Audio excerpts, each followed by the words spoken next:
E aí, meus queridos, tudo bem com vocês?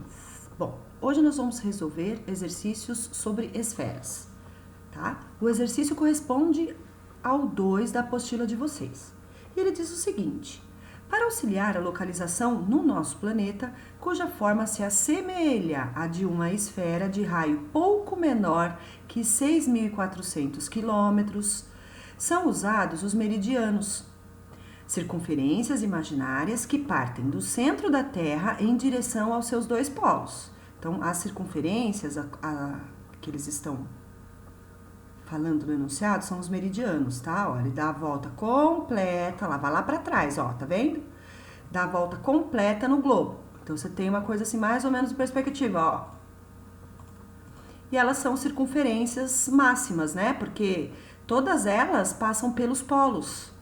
Passam pelos mesmos pontos, aqui em cima, ao norte, e aqui em cima, lá embaixo, no Polo Sul. Alguns desses meridianos delimitam fusos horários, ou seja, fusos esféricos. Vocês lembram do conceito de fuso esférico, da definição? Que é uma região, compreendida por duas dessas circunferências aqui, ó, que passam pelos polos ali, pelos dois pontos fixos da esfera. Então, um fuso é uma superfície. Quando eu falo superfície, é algo que tem área.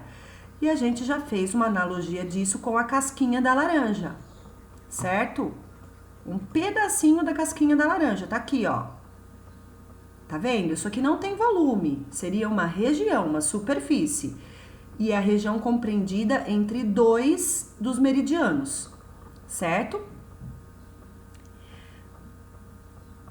Então, aqui, ó, fusos esféricos que definem os horários em um determinado local em relação a um padrão, que é a linha internacional de mudança de data. Existem 24 fusos horários na Terra, referentes a 24 horas. De uma rotação completa do planeta. Usando π igual a 3, faça uma estimativa da área coberta por um desses fusos. Ora, a gente tem que um fuso é 1/24 da superfície esférica. Certo? Então, 1/24 da área da superfície esférica. A gente determina a área da superfície esférica todinha. Como que a gente calcula isso mesmo? Lembra que é 4π vezes raio ao quadrado. E calcula 1/24 disso aí. Lembra que D em matemática é vezes?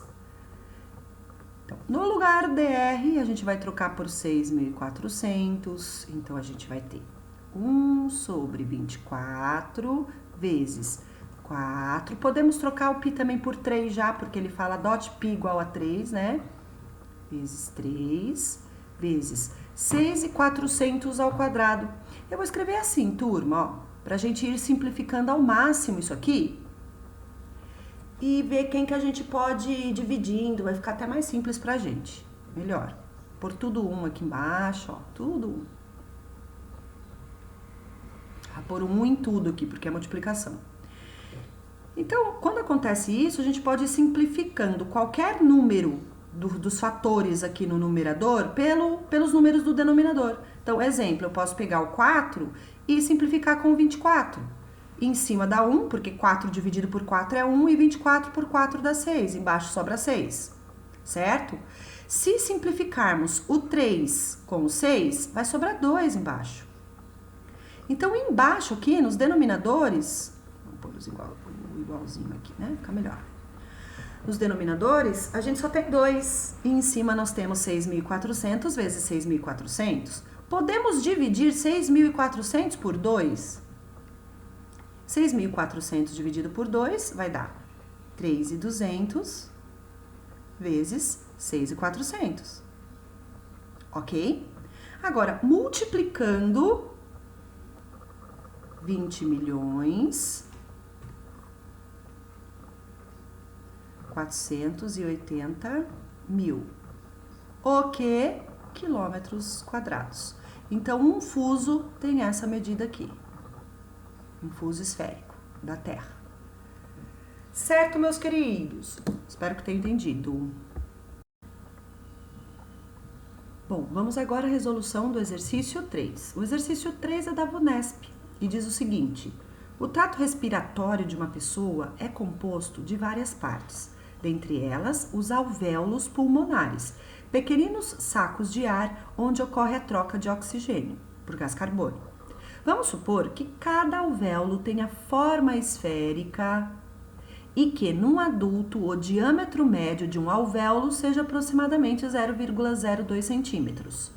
Se o volume total dos alvéolos de um adulto é igual a 1.618 centímetros cúbicos, o número aproximado de alvéolos dessa pessoa, considerando π igual a 3, é... Turma, seguinte, tá falando que o volume total dos alvéolos de um adulto é 1.618, então ele nos fornece o volume composto por todos os alvéolos desse adulto, tá certo? A gente sabe que pelo enunciado, cada alvéolo é representado por uma esfera, né, uma pequena esfera, de diâmetro. Quando fala diâmetro da esfera, queridos, você tem que pensar na circunferência máxima dela. Por que circunferência máxima? Quando a gente corta uma esfera, você obtém várias secções circulares, ó, por exemplo, aqui, outra secção, tá? Outra secção. A máxima é aquela que é a maior, é aquela que tem maior diâmetro, lógico. Então, ela vai cortar exatamente no meio da esfera. Então, tá aqui, ó. O diâmetro máximo, que ele diz no exercício aí, que é o diâmetro do alvéolo, é de 0,02 centímetros. Aí. Ora, esse é um alvéolo, turma, um. Eu quero saber quantos desse cabem dentro de um volume de 1.618. Só que o que a gente tem é comprimento do diâmetro. A gente não tem o volume de cada alvéolozinho. Então, vamos determinar o volume de cada alvéolo e ver quantos deles cabem dentro de um volume total de 1.618. Tudo bem? Então, vamos lá. O volume de um alvéolo.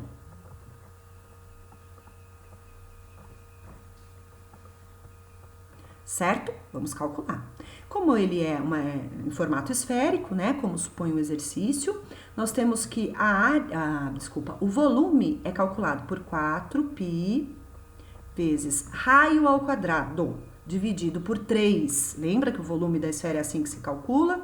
O raio é igual ao diâmetro dividido por 2. Ora, o raio será 0,01. Então, no lugar do raio, a gente vai colocar 0,01 cúbico, né? Lembra que é cúbico? Dividido por 3.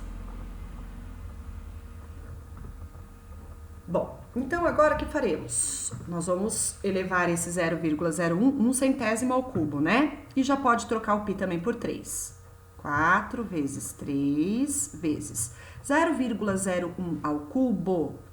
Nós vamos ter o seguinte: como aqui já tem duas casas decimais, a resposta dessa multiplicação, desse produto, 0,01 vezes 0,01 vezes 0,01, nós vamos ter 6 casas decimais. Então, o resultado vai ser 0,1, 2, 3, 4, 5, 6. Tudo isso dividido por 3. Cancelando esse 3 com esse 3 aqui, nós vamos ter que o volume de um alvéolo é 4 vezes isto daqui, ó.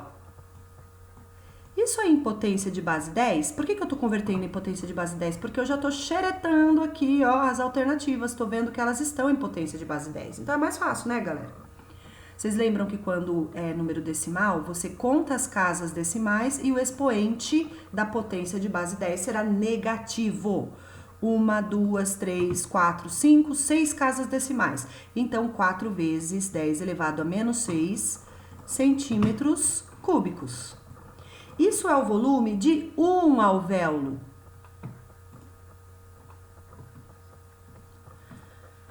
Ora, se eu tenho um volume total de alvéolos, que é 1618, e eu quero saber quantos alvéolos possui um adulto, a gente vai fazer uma divisão. É a ideia de quantos cabem, né, queridos? Então, vamos lá, ó. Nós vamos ter 1618 dividido por 4 vezes 10 a menos 6. Bom, vamos pegar 1618 e dividir por 4.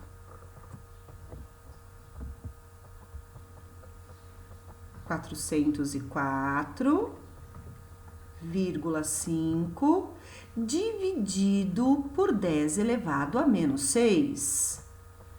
Mores, seguinte, a gente já percebe que tem duas alternativas cujos algarismos aparecem iguais ao do volume obtido, ao do número de alvéolos obtido aqui, ó. Os algarismos, não o número. Então, a gente vai precisar fazer as devidas conversões para ver qual das duas alternativas, se é a D ou a E. Seguinte, queridos, em cima, se a gente multiplicar por 10, nós vamos ter o seguinte, ó. 4.045. Se eu multiplico em cima por 10, embaixo eu multiplico por 10 também, ó. Vezes 10, para obter as frações equivalentes. Então, embaixo, conserva-se a base, soma os expoentes, vai dar menos 5, porque menos 6 mais 1, menos 5, ok? Só que a gente não tem essa alternativa, ela não está no formato de denominador, né? Então, o que a gente faz? Ó, 4.045, que multiplica 1 por 10 elevado a menos 5. Eu simplesmente extraí esse denominador daqui, ó, e transformei na fração 1 sobre 10 a menos 5. Por quê? Pra gente relembrar que quando você tem um número, uma fração, para obter o inverso dela, como que a gente faz? 4.045 vezes... Se o 10 a menos 5 vai lá para cima, o expoente passa a ficar positivo. Portanto, o resultado correto é 4.045 vezes 10 a sexta em unidades, ou seja, números de alvéolos. A alternativa correta, a 6 não, né, gente? O 5. Vamos voltar essa aqui. Menos 5, fica 5 positivo aqui em cima. Então, a alternativa correta é a letra E. Ok? Galera, só lembrando por que ocorre isso, tá? Não sei se vocês se lembram, quando a gente trabalha com potenciação de expoente negativo, a gente pode lembrar de uma sequência. Vamos pegar uma sequência lógica aqui, primeiro com os expoentes positivos decrescendo em uma unidade até o zero, até o expoente zero. Agora vamos diminuindo também, ó, tá vendo? Que tem uma sequência lógica com relação aos expoentes. 10 ao quadrado, 100. 10 elevado à primeira, 10. 10 elevado a zero, 1. Percebe que sempre vai dividindo por 10? Ora, se sempre vai dividindo por 10, a gente vai ter um décimo, ou seja, 10 elevado à primeira. A mesma coisa aqui, divide por 10 de novo. Então, vai ficar 1 centésimo, ou seja, 10 ao quadrado. Quando a gente inverte o numerador pelo denominador, o expoente inverte o sinal. Então, quando eu vou transformar um número que está com expoente negativo em fração, a gente faz o seguinte, ó, inverte a fração e o expoente passa a ficar positivo, 1/8. Ok? Só relembrando. Galera, vamos agora ao exercício 4, ele é da UERJ. Observe o dado ilustrado a seguir, formado a partir de um cubo com suas 6 faces numeradas de 1 a 6. Esses números são representados por buracos deixados por semi-esferas idênticas, retiradas de cada uma das faces. Todo o material retirado equivale a 4,2% do volume do total do cubo. Gente, olha só, todo o material retirado, ou seja, desses buraquinhos aqui, meus queridos, ó, deixa eu arrumar aqui, tá, andou aqui o exercício. A gente vai ter, ó, cada buraquinho retirado aqui, somando tudo, vai dar o equivalente a 4,2% do volume total do cubo, tá? E cada buraquinho desses são semiesferas. O que são semiesferas? Uma esfera dividida em duas partes iguaizinhas. Vocês lembram que em matemática, quando se usa a palavra semi, indica metade, certo? Então, são semiesferas.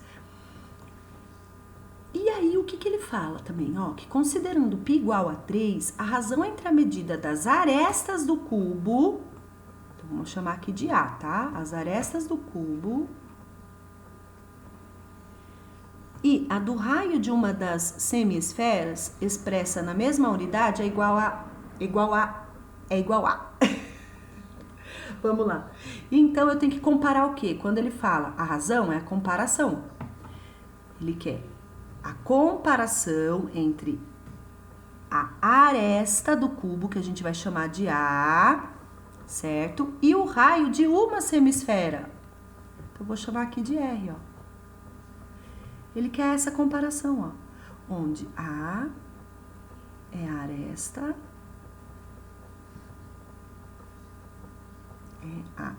do cubo,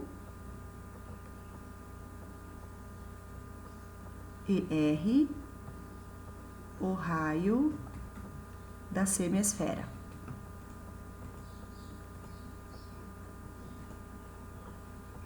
O raio da semiesfera. Tudo junto aqui. Turma, seguinte, se ele já faz uma comparação entre volume, faz uma comparação entre volume? Faz, sim, senhor. O que ele fala? Ele fala que o volume retirado, né, de todas, você está juntando todas essas semiesferinhas aí, tá? Equivale a 4,2% do volume total do cubo. Como que a gente pode escrever isso, tá? Em forma de fração, que 4,2% é igual 4,2 sobre 100. Vamos tirar essa vírgula de cima, 42 sobre 1000. Simplificando essa fração, a gente vai ter por 2, né? Vai dar 21 sobre 500. Não dá para dividir mais. Então, a gente tem que equivale a 21,500 o volume total de todas as semiesferinhas juntas com relação ao volume total do cubo, ok? Precisamos, claro, identificar quantas são as semiesferas. Vamos identificar quantas são. Quantas semiesferas? Semiesferas. O número 1, a gente vai ter uma semiesfera. No número 2, 2. E assim sucessivamente até o número 6. Certinho, turma? Então, o total de semiesferas do dado, né, retiradas do dado em volume, corresponde a quantas? É só você fazer essa soma dos primeiros números naturais até o 6. Certinho, turma? Então, a gente vai ter o quê? 11, 15, 18, 20 e 21. São 21 semiesferas. Logo, nós vamos ter que o volume de cada semiesfera. Eita, mas insiste em escrever separado. Semiesfera multiplicada por 21 delas vai equivaler a 21/500avos do volume do cubo. É isso que está dizendo o enunciado, turma. Ora, agora a gente troca volume da semiesfera e volume do cubo pelas relações que a gente pode fazer com os raios e com as arestas. Porque no final das contas, a gente vai ter que comparar a aresta do cubo com o rainho da esfera. Ok? Bora lá. Volume da semiesfera. Gente, semi seria o volume da esfera dividido por 2.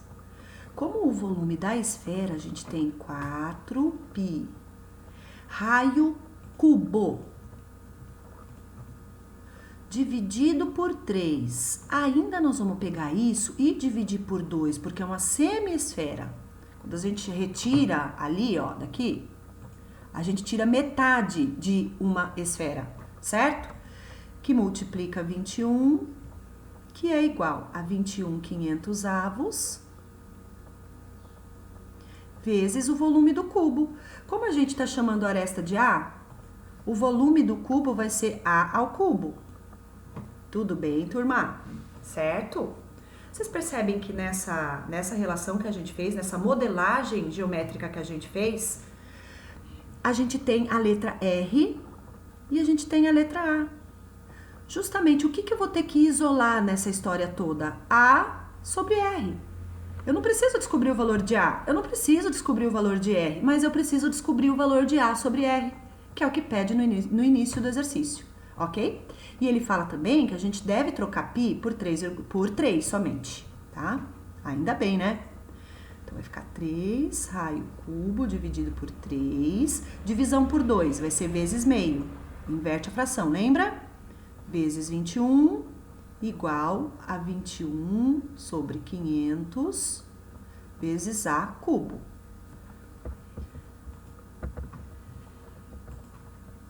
Aqui, ó que beleza, ó. Esse 3 pode ser simplificado com esse 3, tá certo? Turma, presta atenção no seguinte. A gente tem desse lado 21, certo? E desse lado esse 21 também. A hora que eu trago esse 21 para esse lado, ele vem dividindo. Então, eu já posso cancelar esse 21 com esse. Olha o que vai sobrando pra gente. 4 raio cubo sobre... Embaixo sobrou só 2 desse lado, do primeiro membro, né? Aqui do outro lado vai sobrar A cubo sobre 500. Perfeito, turma? Bom, a gente sabe que a gente vai precisar isolar A sobre R, ó. Isolar A sobre R. Então, a gente pode pegar esse R que tá aqui, esse R cúbico, ó, e passar dividindo aqui, ó. Tudo bem? Porque ele tá multiplicando. E, outra coisa aqui, eu copiei 2 embaixo, ficou 2 mesmo, tá certo? Então, a gente também pode dividir o 4 por 2. 4 dividido por 2, 2 igual A cubo sobre R cubo vezes 500. Certo, turma? Daí, meus queridos, como a gente quer isolar A sobre R, vamos pegar primeiro esse 500 que tá aqui e passar para lá multiplicando. Então, vai dar 1000 igual A cubo sobre R cubo. Galerinha, se os dois estão elevados ao cubo, a gente tem o seguinte, olha como a gente pode escrever A sobre R elevado ao cubo. O que eu quero isolar mesmo? A sobre R. Eu passo esse cubo através, né, da raiz cúbica.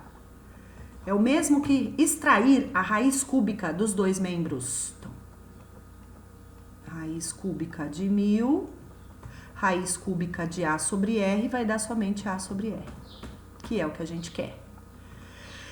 Ufa!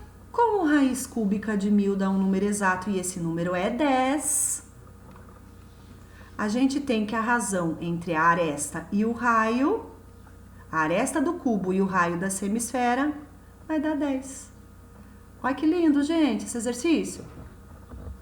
Vamos ver lá qual a alternativa é? A alternativa D. Queridos, espero que tenham entendido. Qualquer coisa, estamos aqui. Grande beijo, até a próxima.